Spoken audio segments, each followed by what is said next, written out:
With red beans and quinoa, this vegetarian version of tortilla soup is just as flavorful, hearty, and protein-packed as its traditional chicken counterpart.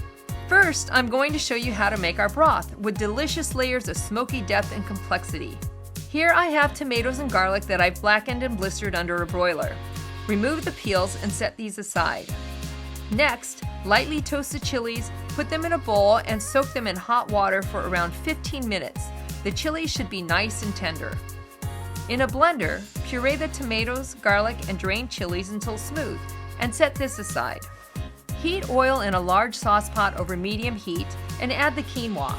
Cook the quinoa until it's toasted, then add the cumin, onions, poblano, minced garlic, and a pinch of salt.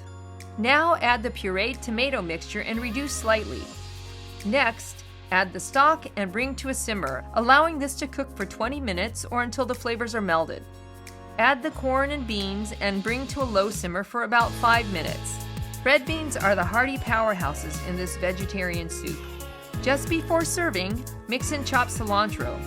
Ladle the soup into a bowl and garnish with quinoa chips, avocados, and sprigs of cilantro. Serve with lime wedges on the side. You'll love the bold, smoky flavors of this protein-packed soup.